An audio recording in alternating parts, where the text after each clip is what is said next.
which I hope you will enjoy. We may not have that much of time to talk about each image because time is short, but I believe in elevator conversations. I got my first job as a result of an elevator conversation where the head of the department of a university was with me. We were that close to each other. He could hear my breathing, I could hear his breathing. We had 3 minutes to get to the top floor. I told him in 3 minutes exactly what I wanted to do. And at the end of that week, he called me for an interview and I got my first job. So quick descriptions, quick conversations are great conversations to have. So this presentation proposes a process to study how cities emerge on previously rural sites. Very, something that is very, very particular to you guys in terms of what's happening in Indonesia. It examines how are the complex parts of human activity and landscape both remembered and forgotten within urban decisions and architectural language. So when you think about a site, an urban site is difficult enough as a design project, but think about a rural site. Think about a site where the urban and the rural have to come together. The way in which the so-called history of the rural site, the history of the urban site have to be comprehended in order to think about architecture. Now, why is that of interest to me? Using archival materials at the Canadian Centre for Architecture in Montreal, including an extensive collection of photographs, manuscripts, drawings and records from 20th century architects Le Corbusier and Pierre, Jeaneret, it uncovers this process at Chandigarh, one among Asia's most iconic modern cities built between 1954 and 66. Now, if you do not know as yet about Chandigarh, I would, if I were you, Google Chandigarh on your phone. But if you haven't, then shame on you. Okay? This is just the way I am. I'm sorry. I'm very direct. I think some things are very good for our livers. That's why we eat them.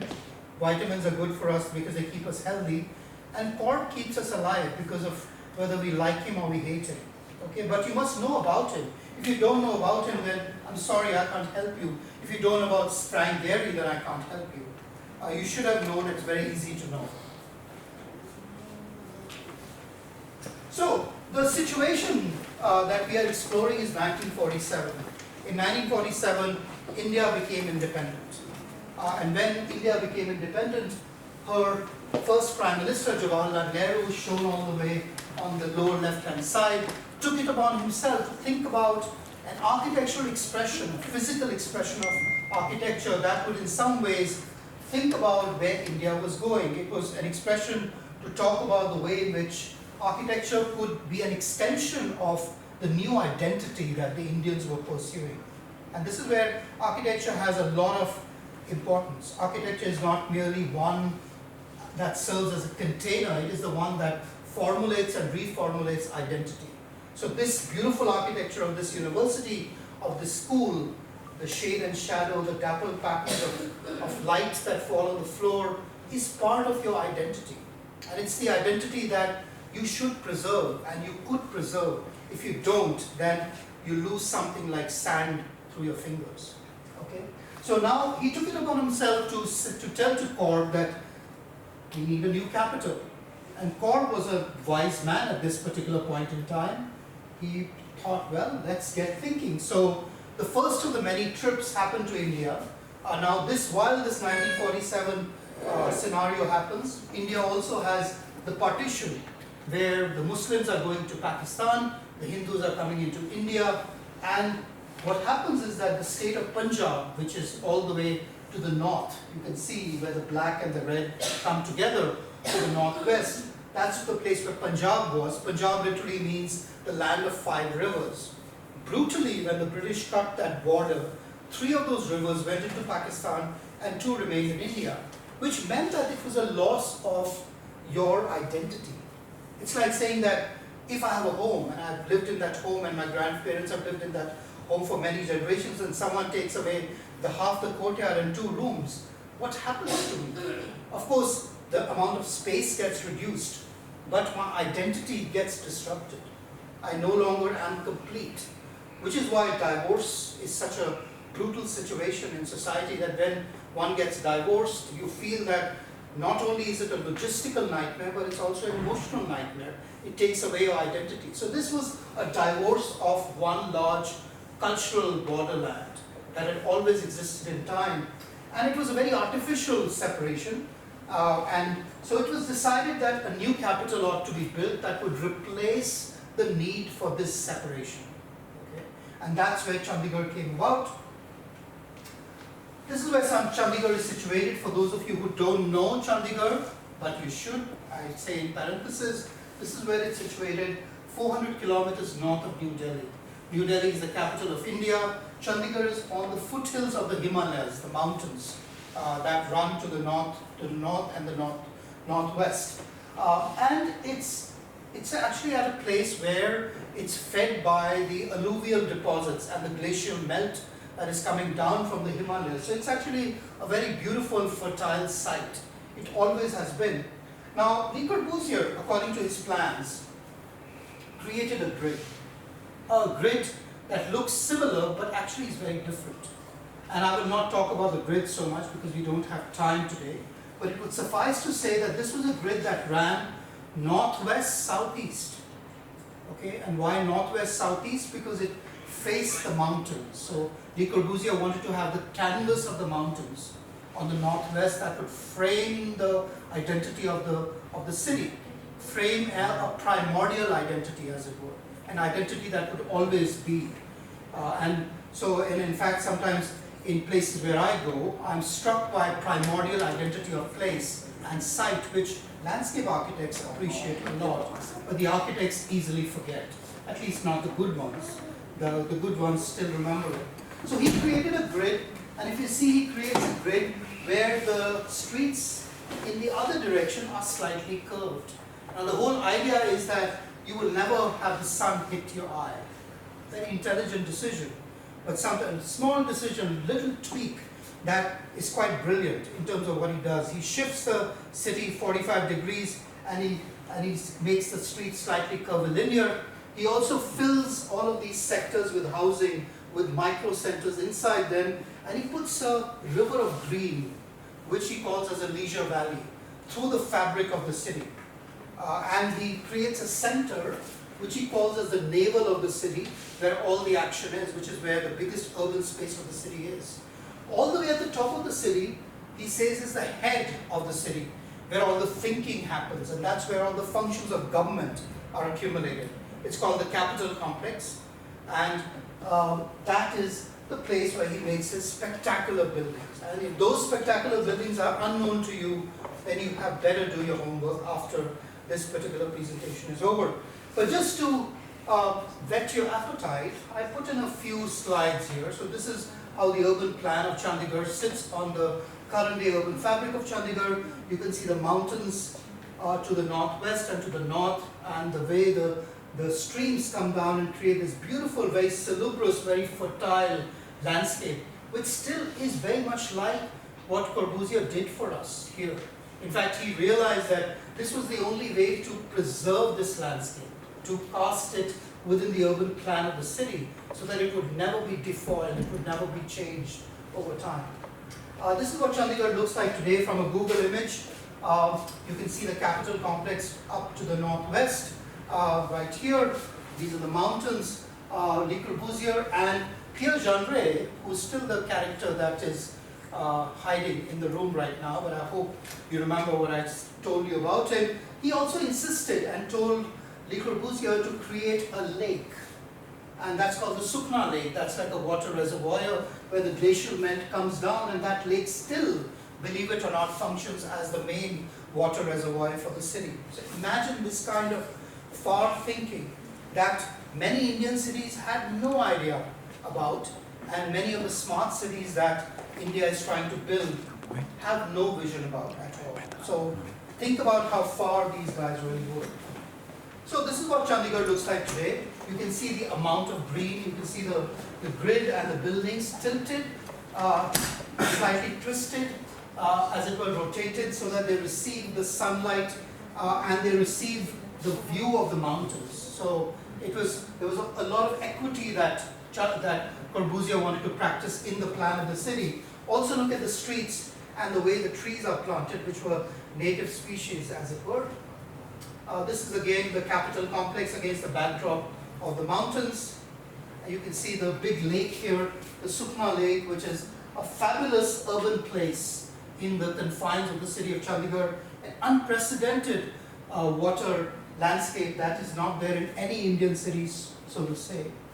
This is the Capitol complex itself, which comprises of several buildings that Corp did, but the most important three buildings that I will list for you is the long, skinny Secretariat building, the brutal Secretariat building that is 300 plus meters long and about 45 meters wide. And I call it a Nutella bar, I call it a chocolate bar because it's actually directional, it directs your attention to the mountains. Then there is a building here, a square object, which is the assembly building where the decisions of the state actually happen. 110 meters by 110 meters. I call it a square donut, okay, like a donut. And it is a donut because it's hollow on the inside and it's got a domical roof on the inside and a turret that makes the space extremely mysterious. And then finally you have the High Court building here, which is almost like a club sandwich, which is on its side. And why I like to use the analogy of the club sandwich is because it's got these vertical layers of space that are out there. And it is about as large as the assembly building, but not as thick, not with that feature. It's a very transparent looking building. Unfortunately, today we cannot talk about these buildings, otherwise I would have talked about them as objects that I love and objects that we can talk about for a very long point in time. But what I can talk about is the fact that if you look closely at this, and even if I didn't tell you that this was Chandigarh, and if I didn't tell you what the title of my lecture was, you will immediately notice the grid here, but you could see the organic pattern here. And you can immediately see that the seam where these two come together is here on that street, this particular street. So think about it, Corbusier was actually trying to combine, enmesh the natural and the man-made. But this kind of enmeshing was a very unnatural enmeshing. Even though he called it enmeshing, even though he called it synthesis, it wasn't a synthesis. It was a very brutal juxtaposition between one and the other. Of course, there was also another move that Corp did and Jeaneret was observing, was this street, which is the main street of the city. It comes up, it keeps coming up, it goes through, comes here and goes into the village on the other side. Now what Corp wanted and what Jeaneret insisted was that this particular street should be the street where shepherds with their flocks of cattle and goats would come through the city, through the Capitol complex, and tell the goats to feed. And then the city dwellers would come, stop their cars or stop their bicycle and watch the cattle as they cross the road. Of course, in the early years when the city came about, this did happen. So we have these beautiful pictures where this happened, but of course now it doesn't happen because all of that has now been covered with barbed wire. So the whole function of the Capitol Plaza, the whole reason why it was there, the whole reason why Corb and Jeaneret thought it was the head of Chandigarh has been thrown out of the window. Anyway, we don't want to talk about bad things, we want to talk about Jeaneret. So, this is the Capitol complex. You can see the Secretariat building, which is the Nutella bar or the chocolate building. This is the square donut building. You can see that it does have a hollow interior. And then of course the High Court building is on this side, which you cannot see completely. And then there are other smaller structures which we will not talk about at this particular point in time. This is the plan of Chandigarh, of the Capitol complex. In a little bit more clear, you can begin to see the Secretariat building, the Assembly building, and the High Court building. And then there are some parts that were not completed, and Corbusier was very, very angry about that. In fact, he was so angry that by 1964, he sort of threw his hands up in the air and he said, "It's all because of you, Jeaneret, Pierre, that this has happened and my project is a failure." So actually, Le Corbusier was an ungrateful guy. Okay? Despite all that Jeaneret did for him, he turned upon Jeaneret and said, oh, you did not get this completed because you were not efficient. And then in the last paragraph of the letter, he says, oh, but my dear friend, I still trust in you. So this is how he's kind of going on a seesaw. Now, why I know this is because I have been reading the more than 300 letters written between Jeaneret and Le Corbusier, and the many, many pieces of correspondence that other people have also written to Corbusier, including Corbusier going off on a limb, going off on a trajectory totally unknown and saying, well, you know, if you can't build this building for me, I have 5 other proposals you can build. And the engineers in Chandigarh are saying, no, no, sir, please don't send us more proposals. We will try to work with the ones you have, because Monsieur Jeaneret, Pierre Jeaneret, is helping us to come to terms with what's happening. And then Corb visits Chandigarh and looks at the building and says, well, this is better than I thought it would be. It's mediocre, but it'll do. So this is the kind of rhetoric that Corbusier is doing. So this is the assembly building, just to tell you what it looks like. And in the distance you see the High Court building right there. This is the assembly building again with its brissolé facade and its very dramatic roof elements out there. This is the door of the assembly building, this large metallic door, enameled, which Corbusier wanted manufactured in France. And the manufacturing would be about 1/4 of India's GDP in 1955. And then, of course, he was refused permission, and then it was fabricated in Punjab by local craftsmen. This is the Secretariat building, which is the Nutella bar or the chocolate bar building. Very robust, very muscular facade, which talks about the way in which light is stopped in a way and filtered as it goes from the outside to the inside. So I could talk about these buildings for a long time, but that has to be another series of lectures. This is the High Court building. Once again, a very, very regimented building. A giant order, very much like Michelangelo or Bernini would have done in the medieval times. And then smaller orders inside the giant order. So that's a giant portal, and then smaller orders inside them. And some limited use of color that actually matches the way in which the building connects to the landscape.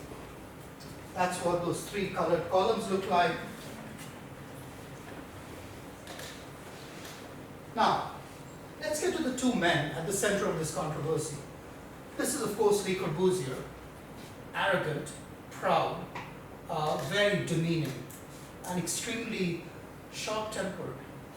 And that is Pierre Jeaneret, very understated, in fact, almost clinically withdrawn. He would speak very little. He was in India for 15 years. Corb was in India only now and then for a week, 10 days, sometimes 2 weeks. But Pierre Jeaneret was in India for 15 years. He didn't speak any Hindi. He spoke very little English. He spoke French, but he didn't communicate a lot in French. But what he did best were gestures. And with gestures, he could actually communicate to many Indians what he wanted to do. And they loved him. They thought he was the acrobat who could actually get things done. Even the engineers loved him. And in fact, they always said that Corbusier would come and he would be disliked, but they said Jeaneret is someone who is a God-sent person, who actually makes us feel relaxed when we're talking to him. And even though we don't agree, we still love him. So that was the kind of perspective of Jeaneret versus the perspective of Le Corbusier. So they are what I call as profiles in difference between the 2 people. Now, what happened in 1951 when Jawaharlal Nehru, the first Prime Minister of India, called Le Corbusier for the project? He convinced Pierre Jeaneret to also come with him. Pierre Jeaneret and Corb in 1948 had a fight, a big argument. And Pierre Jeaneret had said, I will never work for you. But in 1951, Corbusier saw that if he didn't take Pierre Jeaneret with him, he would not be able to do Chandigarh. It was far too complicated for him. The way in which he had to talk to bureaucracy and engineers was almost impossible. So he told Pierre Jeaneret, please, Pierre, you're my brother. You're more than my brother. Please come with me. And Pierre Jeaneret appears to have agreed. And he came along with Le Corbusier. They visited the site of the city in a jeep. And they were there initially for about 10 days. And in the 10 days, Corbusier made these sketches. This is what's called as the Punjab album. These are the original pages from that album. Very evocative. In fact, when I saw it for the first time at the Fondation Le Corbusier in Paris, I got goosebumps because I felt I was looking at something that had never been seen before. So these are Corbusier sketches of huts and habitation and cattle and landscape in the way he wanted to think about the project. They had 4 days to make a draft sketch plan of the city. They had 4 days to make a draft sketch plan of the city. Pierre Jeaneret was unconvinced. He disliked the process because he felt that this process was too fast. It was not really getting to what the place really wanted to be. He was deeply interested in landscape and people.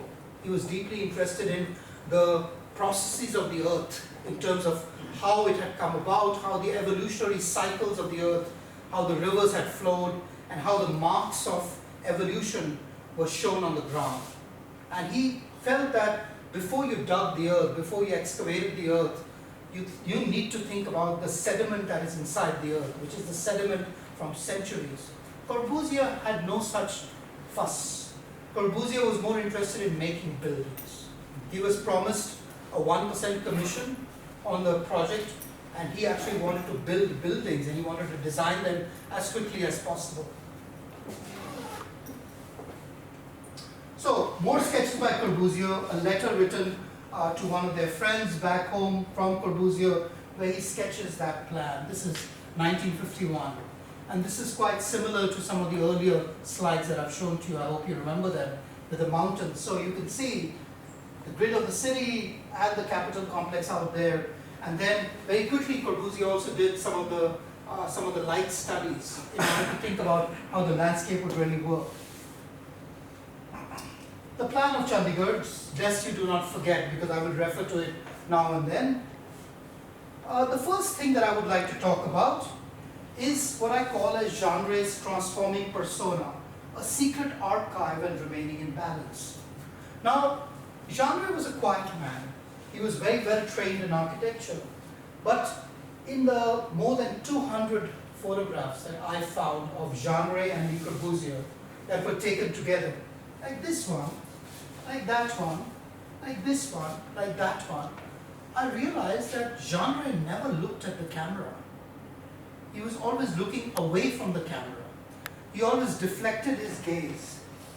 It was almost as if he felt that his cousin was the more important character. And look at Corb here. Actually, Jeaneret is talking to Randhawa, who's the guy who's doing the landscape for Chandigarh. But it's Corb who's looking at the picture, as if Corb is the guy who's talking about it.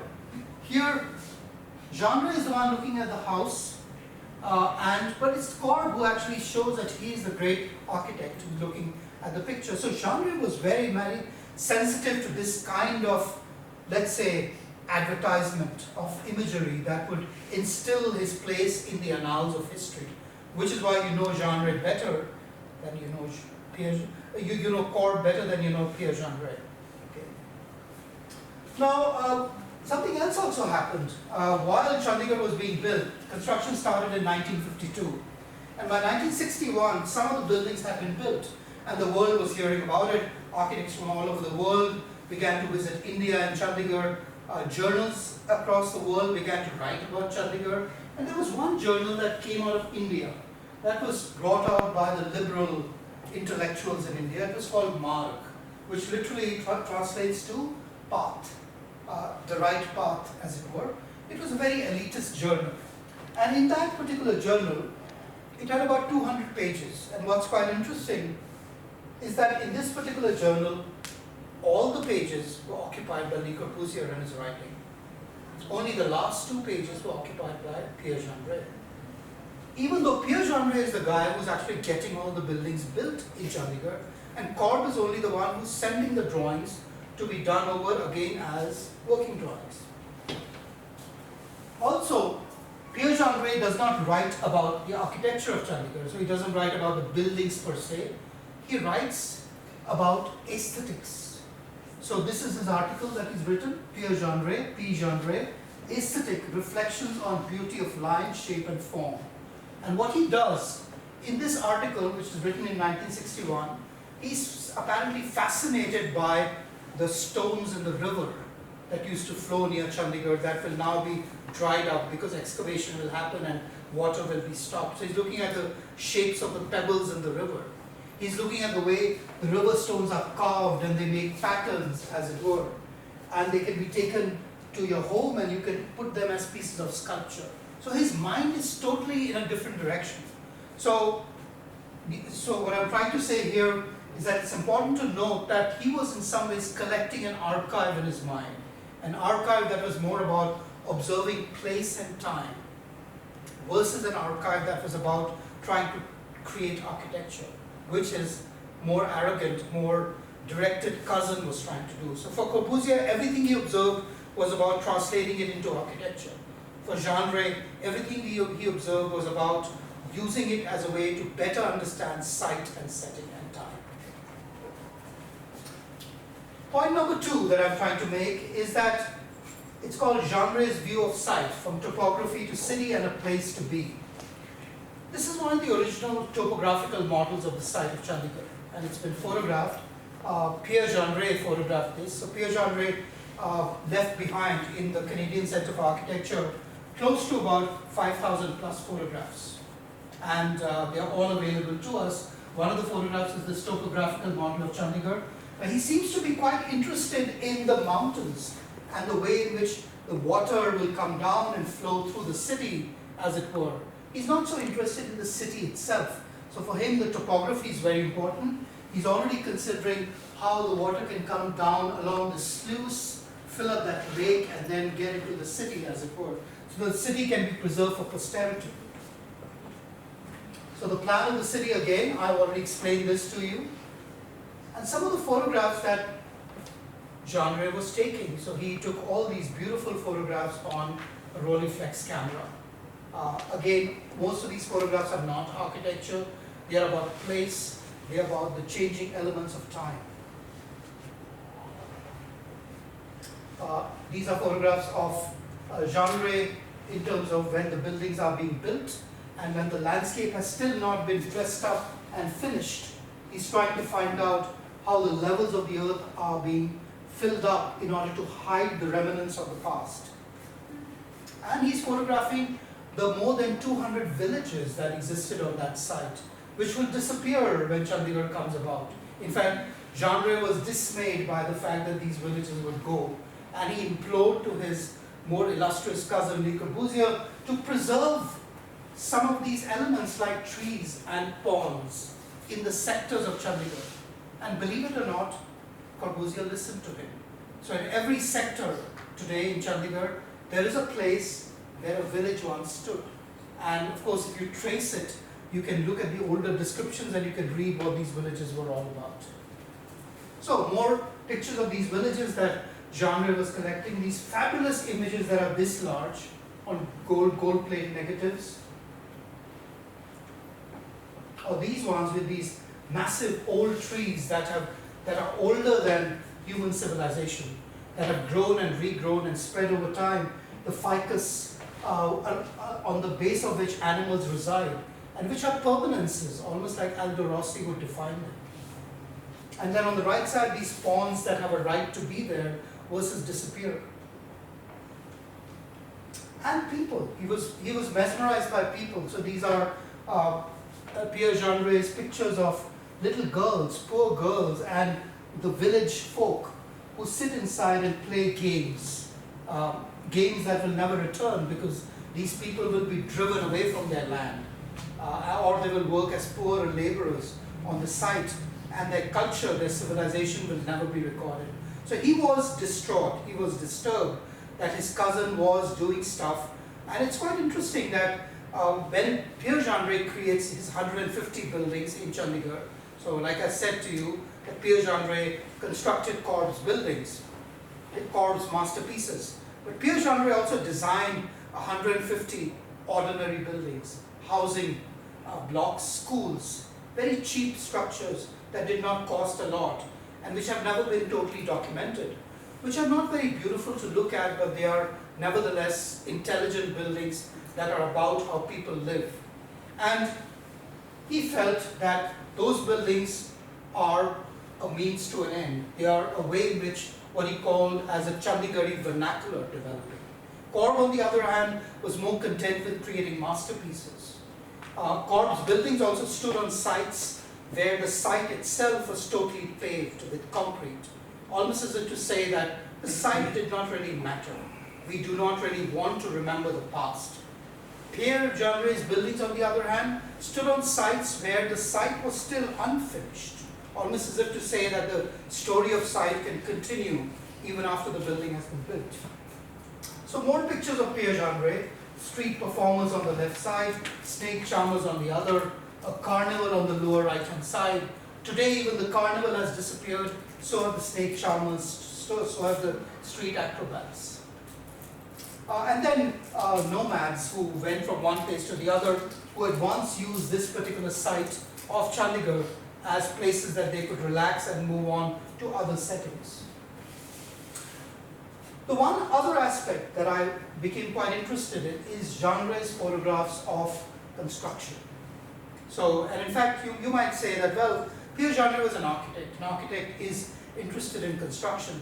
But if you look at these construction photographs very carefully, and you can see in the shadows, one of them is Jeaneret. When you look at these photographs very carefully, Jeaneret is not really interested in construction as a process. He's not interested in construction as a technological miracle. Corbusier, for example, is looking at this construction, and he actually writes in his memoirs that now I know how the pyramids were built and how the pharaoh must have felt, because I feel as proud looking at the buildings that I'm putting together. Jeaneret, on the other hand, is thinking about construction as an erasure of history. As an erasure of history where the remains of the past and the remains of the people who changed the past completely disappear once the building has come apart.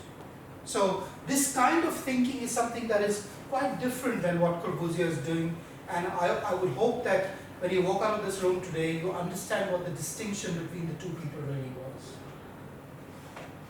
So the Secretariat building, the unfinished nature, you can see the donkeys, you can see all the people who are coming there. These are Jeaneret's picture. Corbusier would take pictures up here. Jeaneret would take pictures out here.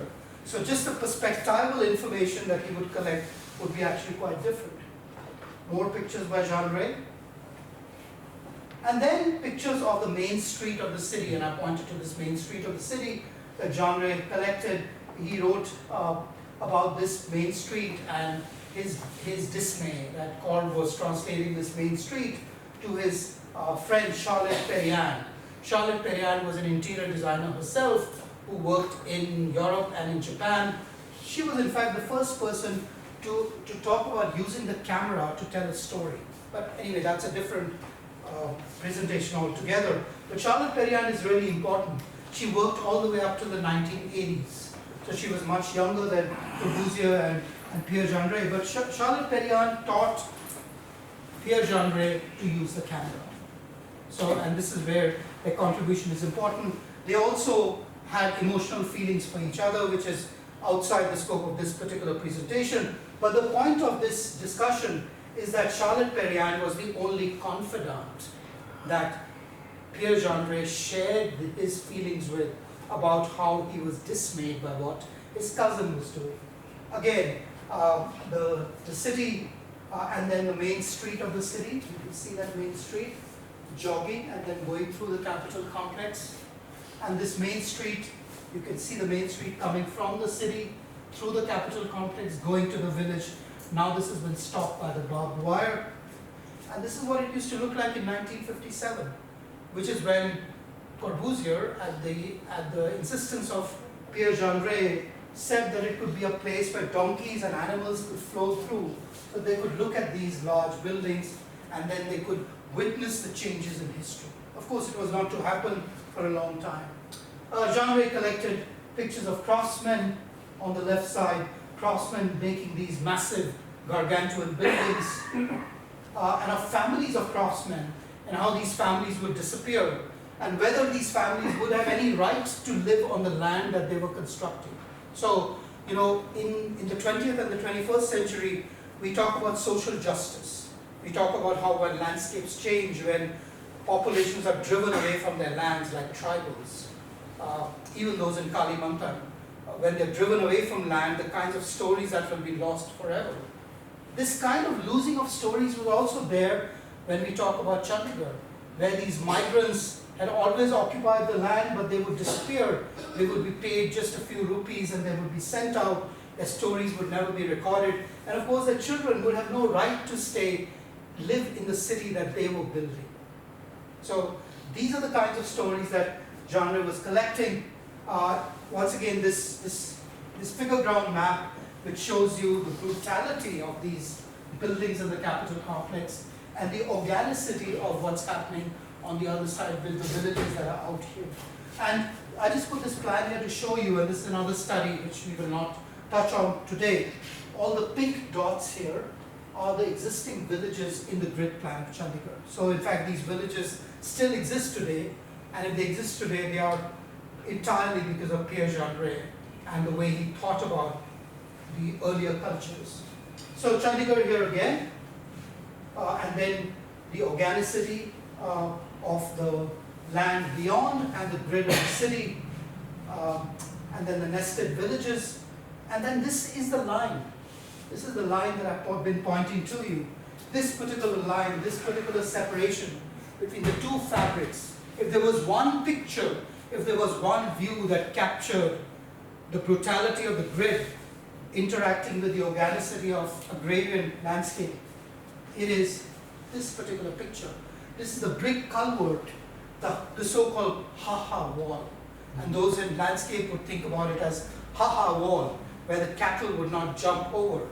And that ha-ha wall still exists today, hidden behind these cow dung cakes that the villagers have put there. No one seems to have studied it. In fact, a large part of the ha-ha wall has disappeared all but today. So this is what the village looks like with beautiful, colorful typologies. These are some of the embedded villages inside the grid of Chandigarh that still exist today. One other next part would be Jeaneret, the construction of self-identity. I know I'm running out of time. I'll probably use a few minutes to wrap it up. So Jeaneret and the reflection and the construction of self-identity. Jeaneret was very particular about the way he saw space.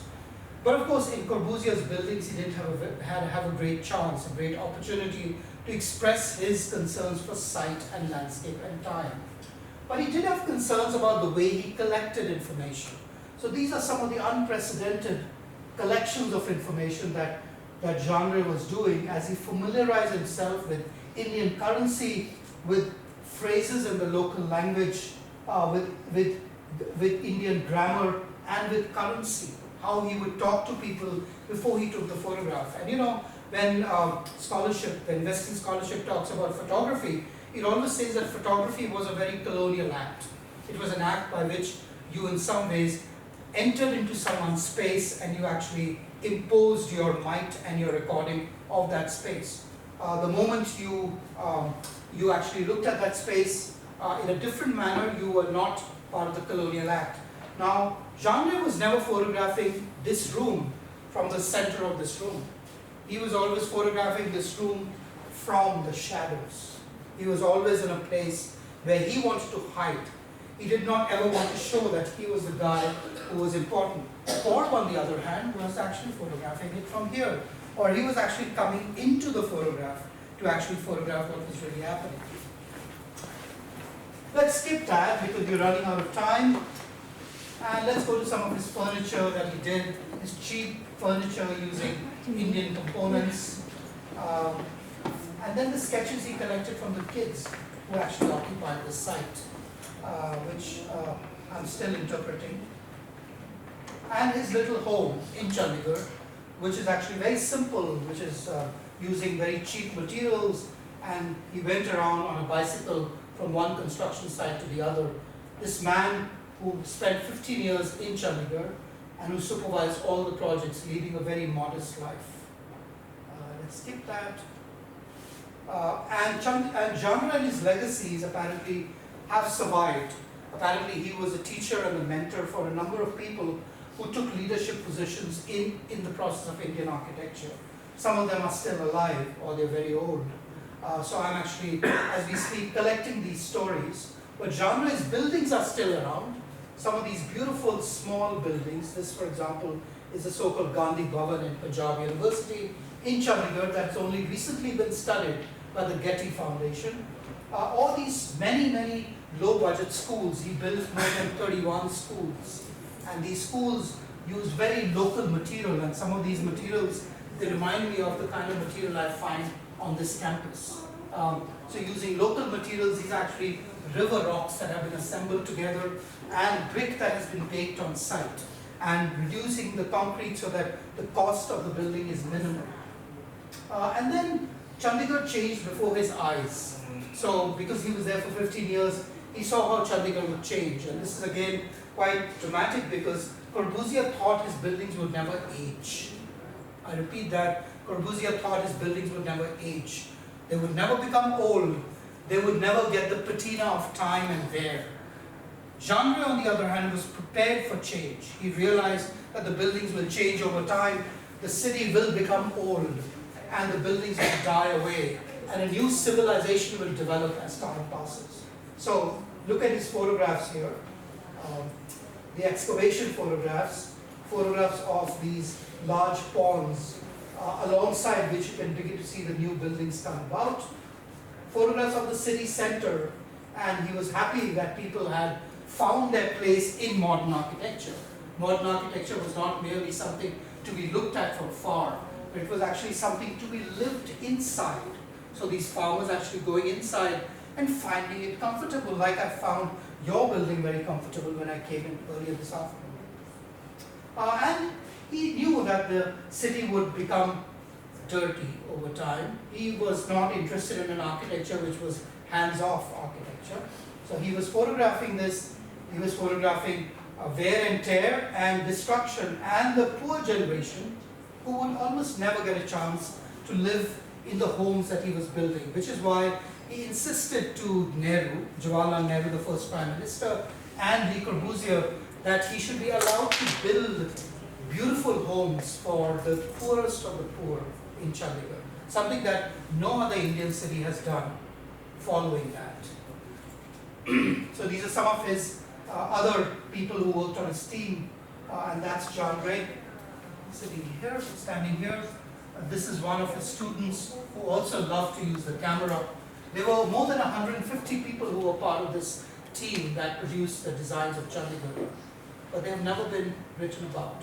Only Corb has been written about. This is when Jeaneret left Chandigarh in 1965. He was not well, and I suspect he also had dementia.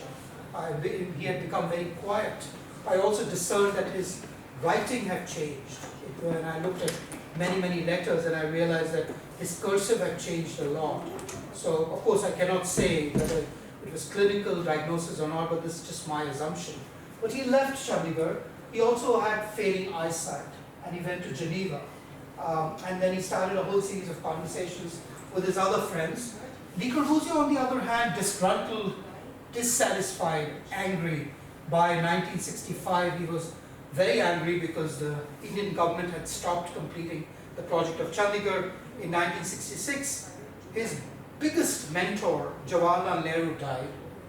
And because he died, Corbusier thought the project was totally over. He was disillusioned. Corbusier himself died in that very year. And Pierre Jeaneret died in 1967, leaving behind a whole set of archives, which I'm still looking at, under the bed of his niece in Geneva, who 5 years before current time decided to give all that collection to the CCA, the Canadian Centre for Architecture. So in conclusion, when Jeaneret passed away in 1967, he deemed that his savings should be given to his servant, his domestic servant in Chandigarh, and his ashes should be scattered in the Sukna lake that he had built with Le Corbusier. So he wanted to be Indian at heart. He wanted to be cremated. And so he was cremated in Europe, but his ashes were flown to India, and then they were actually immersed in the Sukna lake, and everyone attended that ceremony because they felt that Pierre Jeaneret was one of them. They never thought of Le Corbusier as one of them. They always thought about Le Corbusier as an idiosyncratic Frenchman who came from the outside and built and then returned back. And let's skip that, but there were other people who I could talk about who started to make spaces while Chandigarh's construction was going on, which were very non-formal, which were quite different than the way in which these spaces that you see Corb do. Now, what is happening is that in the years that have passed by, since I started to teach, I have decided to do these design studios on Chandigarh. So it's a whole range of design studios I've done. I'm just giving you a little sample here, which is about analyzing the Chandigarh terrain. And my landscape architecture studios look at sites in Chandigarh, sites in India. And this is the work from just one of these studios, where we analyze site, we analyze contours. We only draw with red and black in order to talk about what's given and what's the interpretation.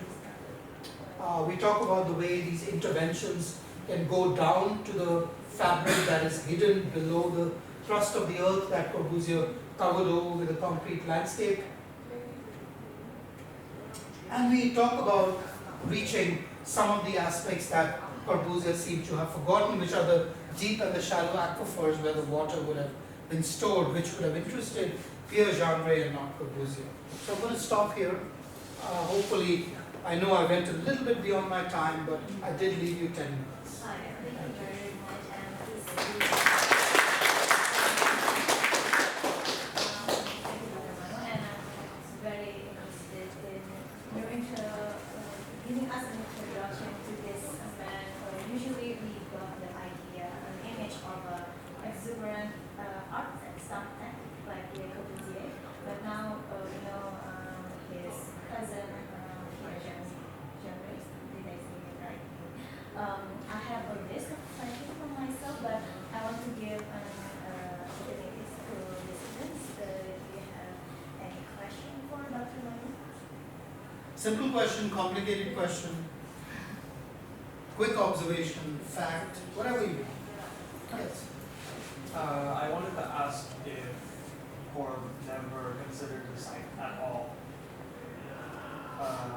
Because from the presentation I was under the impression that he disregarded everything for the site. But was that sort of something he did, because was he just really focused on making the buildings? And Jeaneret was the one who balanced it out, or was there, did he still have to consider the site at multiple points? See, it would be unfair to say that Corb did not consider the site at all. In fact, I was being dramatic when I said that. I just wanted to set up the contrast. Corb did consider the site, but then you must realize that considering the site requires you to be there. Considering the site requires you to be there on a long-term basis. Corb's visits at that time were fly in and fly out. Corb was fascinated at that time with airplane technology. He was in fact the global man. He even had a seat on the airplane, 6A, which he loved. And he said, 6A is the seat that I can sit down and sketch. So he loved to travel. He was given a carte blanche, free rein to travel to India by the Indian government, who said that you can use Air India anytime. However, over the course of the 15 years, he only came to India 8 times. And each time he came, he only spent maximum a week or 10 days. So he didn't really have time for looking at the site. In fact, the site was pretty undefined. The site had not been ever mapped. There were no survey maps of the site. In fact, that's what I'm trying to do now, to get a survey plan of the site that is prior to 1950, when the city came about. So there was no survey plan of the site. So Corb and Jeaneret would walk on that site, and Corb would say, I will think of something there. That's the kind of vision they had. And then he would draw a sketch and he would take it to Paris, and then he would work on that and he'd send it back. But it was Jeaneret who located it on site. It was Jeaneret who said there is a valley and there is a cavity and there is a cavern where the assembly building can be located because we will not have to do too much excavation there. Or there is a cavity there because we need to make -1 and -2 and -3 levels. Below the ground, we won't have to do that much of excavation, so this building ought to come there. So this is what was really happening. So now, one other way to answer your question is that Corbusier was looking at site as an inspiration to do a building. That was his most efficient way to think about a site. Jeaneret, on the other hand, was looking at the site as a palimpsest. You understand the word palimpsest? Palimpsest is a thick layer. The lapis cake. I love the lapis cake. I've eaten quite a few types of it. The lapis cake is actually a set of layers. Okay. So, the Surabaya lapis is different from the Jakarta lapis and so on and so forth. So, all these layers come about and they create a very complex flavor. So, the site is almost like a layered cake. So, Jeaneret was more interested in the layering of the site. Corbusier was more interested in the site as an object on which a building had to be placed.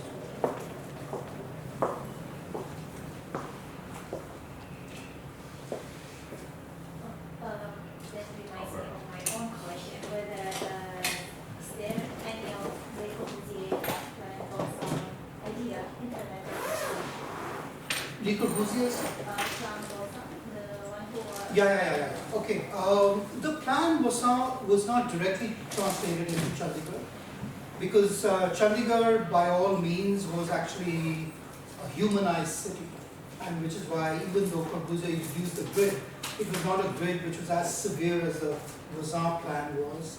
And Corbusier did add the element of the city center, which I think he takes up from the Rosan plan, Sector 17, this very large space which is said to be the navel of the city where everyone collects. So that is where the Rosan plan is.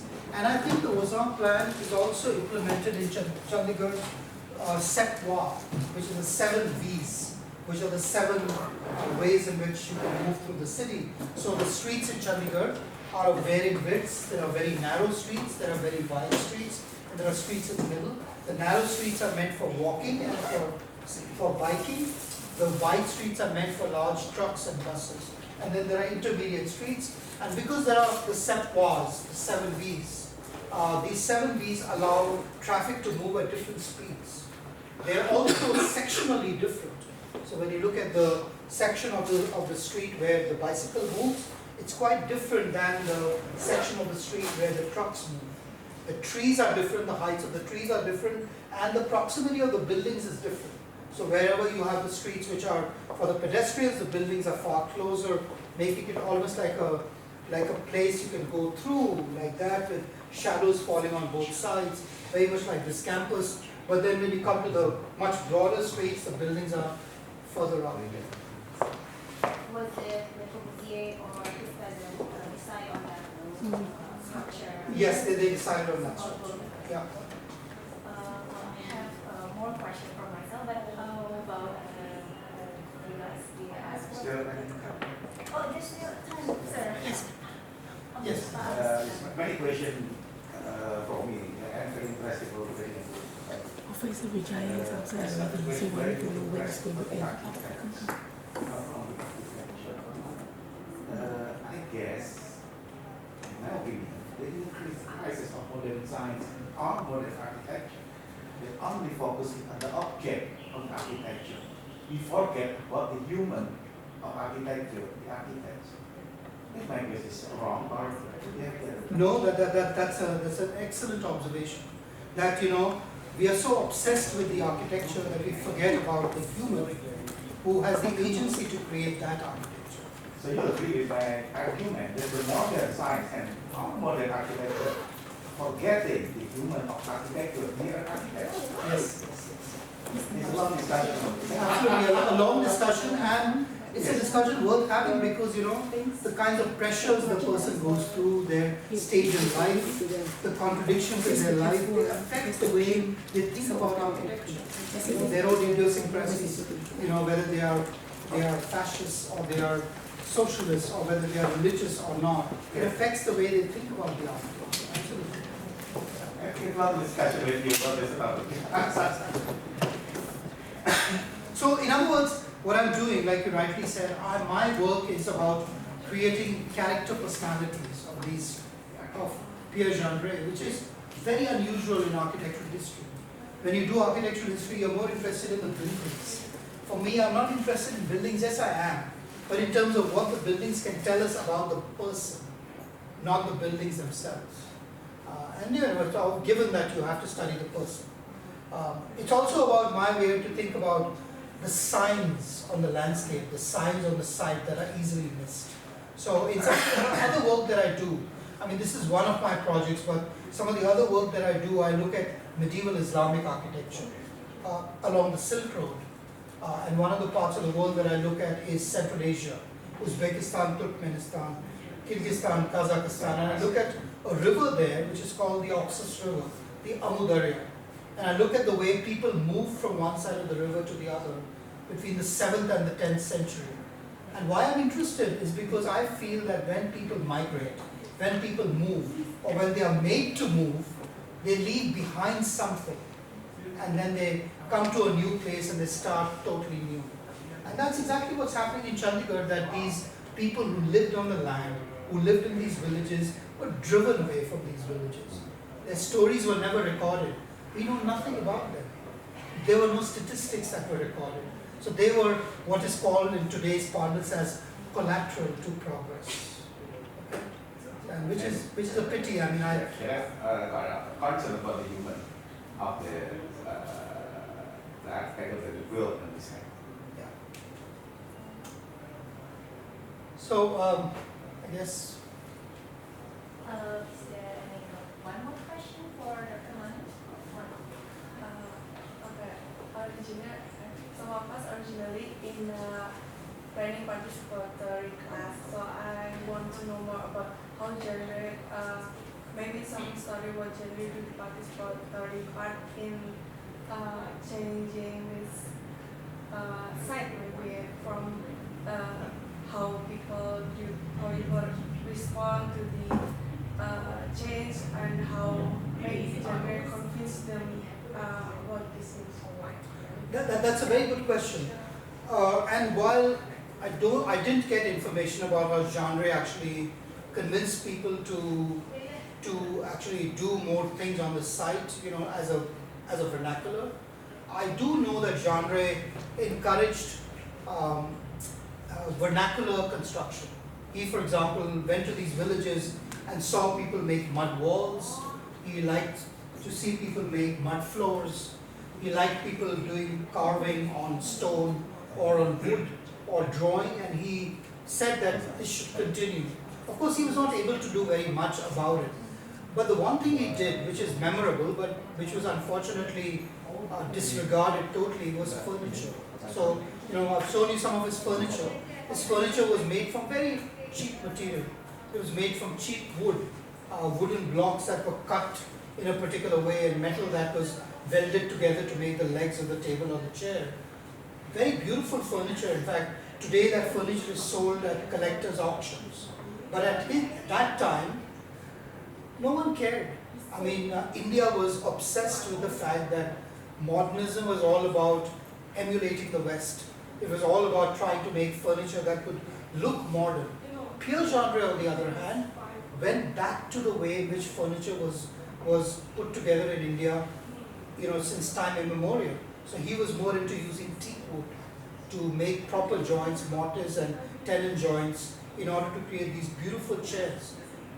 A lot of his furniture is still there in Chandigarh, and Corbusier used it in Chandigarh, even though he didn't want to use it in Chandigarh. Corbusier thought Pierre Jeaneret's furniture looked ancient and old, but he used it because it was cheap.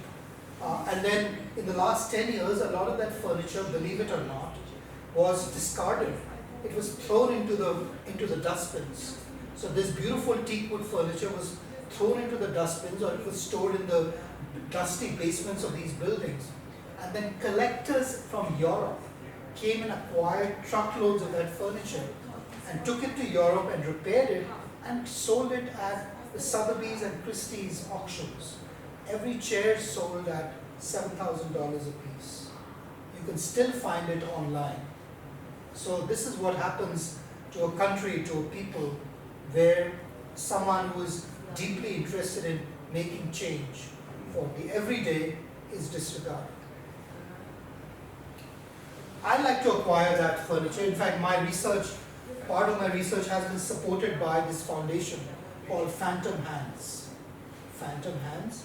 And Phantom Hands is actually a collective of architects in India who acquires old buildings that are being demolished, and acquires all the teakwood elements from these buildings, and then trains carpenters and craftsmen to remake the furniture according to the principles of Jeaneret. And this furniture is beautiful to look at. They have a beautiful website. If you're interested, just Google Phantom Hands and you'll find it. So, Jeaneret was good at his furniture, he was good at his social connections, and he was good at his buildings. But nothing has been studied so far, except bits and pieces. And he's never been studied in comparison to his arrogant cousin, which is what I'm most interested in doing.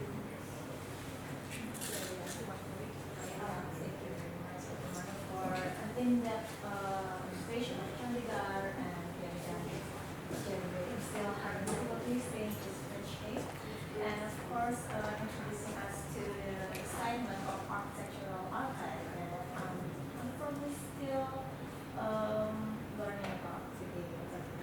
Thank you all for coming here, and we would like to take one presentation photo. How should we take a photo?